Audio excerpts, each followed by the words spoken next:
Your bank balance is growing, and your purchasing power is vanishing. Every month you track expenses down to the cent. You skip the coffee, you hunt for coupons. You feel the quiet pride of watching that number climb, but underneath that discipline something else is happening. Something nobody warned you about when they told you to just spend less than you earn. The money sitting in your account right now, it's worth less today than it was yesterday, and tomorrow it'll be worth less than today. Not because you're doing anything wrong, because you're playing a game where the rules changed and nobody told you. This is what I call the fortress paradox. You've been building a vault when what you needed was a fortress. And the difference between those two things is the difference between feeling secure and actually being secure. Here's what's really happening while you're busy counting pennies.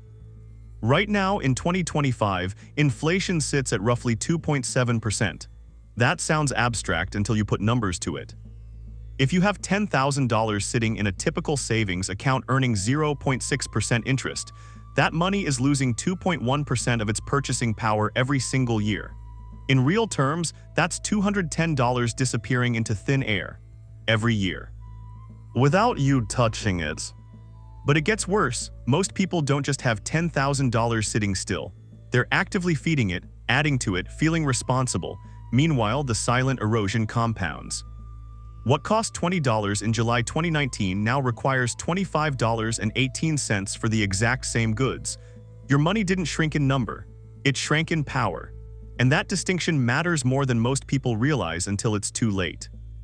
The trap isn't the act of saving itself. The trap is confusing accumulation with protection. You're stacking bricks in a pile while telling yourself you're building a wall. And when the storm comes, the difference becomes catastrophically clear. There's a reason this confusion persists. We've been conditioned since childhood to equate frugality with virtue. Don't waste money, live below your means. Delayed gratification is the key to wealth.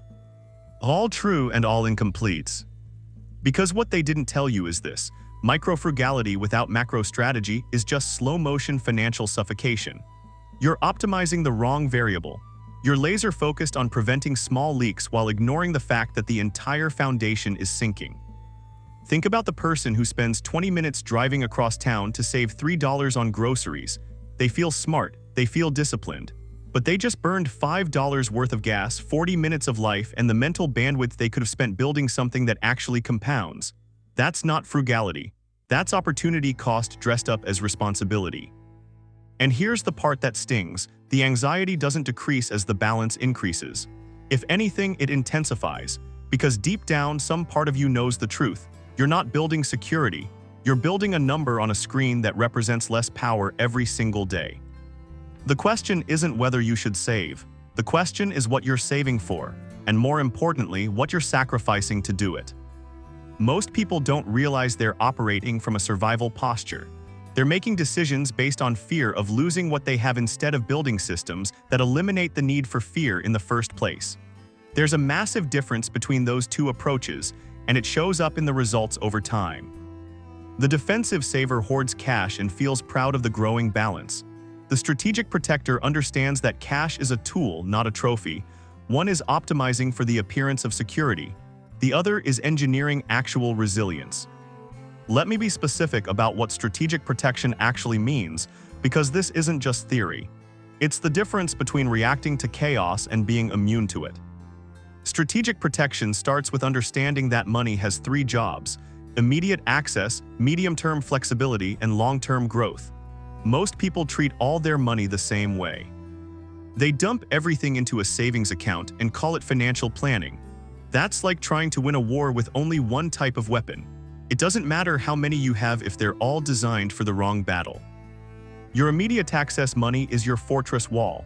This is 3-6 months of living expenses in a high-yield savings account, yes. But here's what changes the game: this money isn't about maximizing returns. It's about buying yourself the power to say no.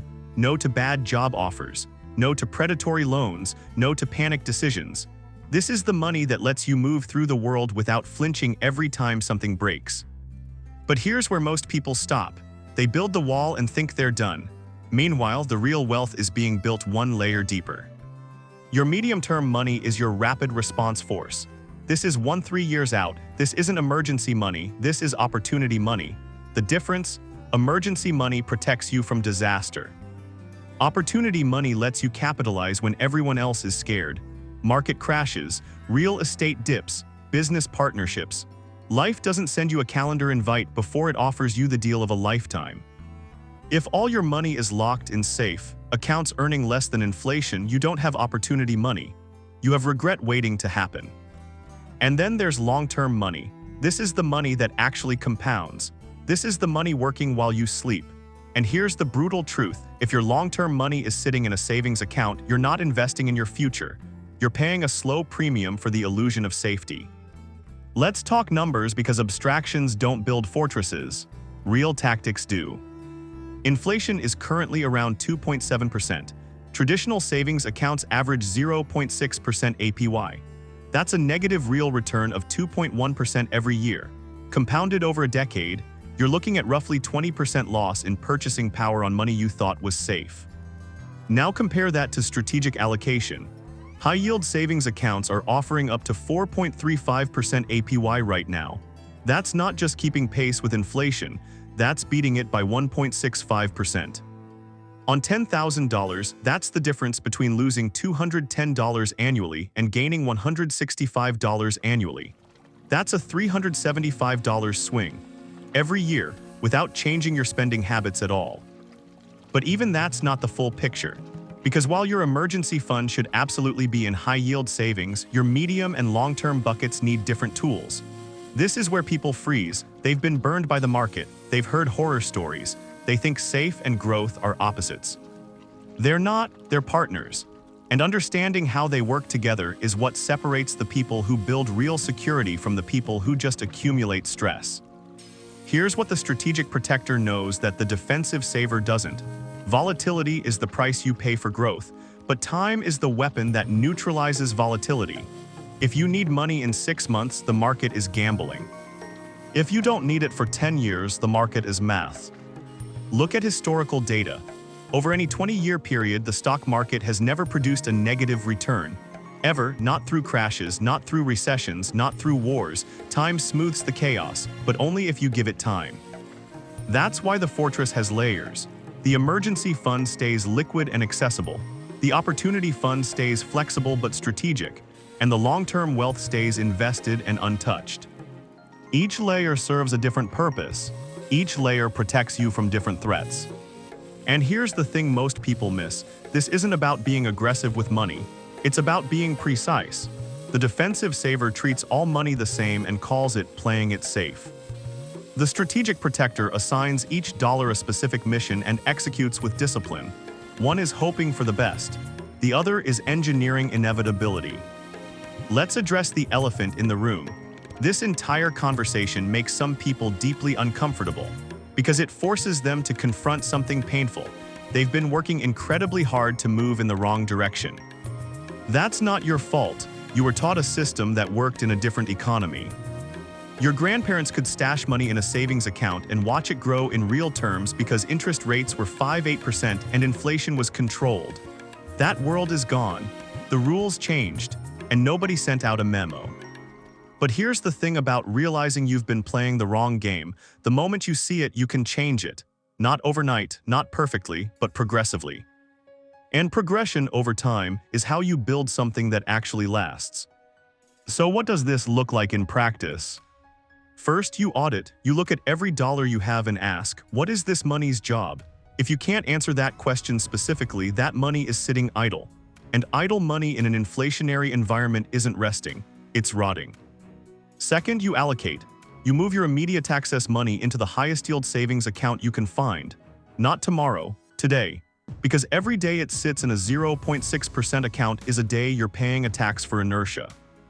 Third, you educate. You learn the difference between speculation and strategic growth. You understand that risky and volatile aren't the same thing. And you build a system that matches your actual timeline instead of your emotional comfort zone. And fourth, and this is where most people quit, you commit to the boring discipline of not touching it. The fortress doesn't get built in a month, it gets built in a decade. But here's the secret, a decade passes whether you're building or not. The only question is what you'll have to show for it when it does. There's one more layer to this that nobody talks about, and it might be the most important one: the psychological cost of defensive saving. When you're operating from a scarcity mindset, every expense feels like a loss. Every purchase requires justification. Every moment of enjoyment comes with a side of guilt. You're not living. You're enduring, and you're telling yourself it's responsible. But here's the paradox: that constant state of deprivation often leads to binge behavior.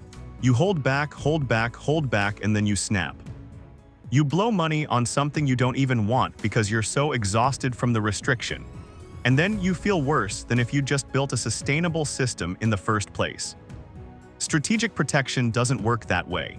Because when you know your fortress is being built, when you can see the layers forming, when you understand that your money is actually working, you stop obsessing over every dollar. Not because you're careless, because you're confident. That confidence changes everything. It changes how you negotiate salaries. It changes how you respond to emergencies. It changes how you move through the world. Because you're not protecting a pile of money, you're protecting your ability to choose. And choice is the real currency that nobody's teaching you to accumulate. Here's what I need you to understand as we close this out. The system you were taught isn't broken because it's wrong. It's broken because it's incomplete. Spending less than you earn is necessary. But it's not sufficient. Building wealth isn't about deprivation, it's about precision. The defensive saver says, "I can't afford that." The strategic protector says, "That doesn't serve my fortress right now." Same outcome, completely different psychology. One is operating from lack.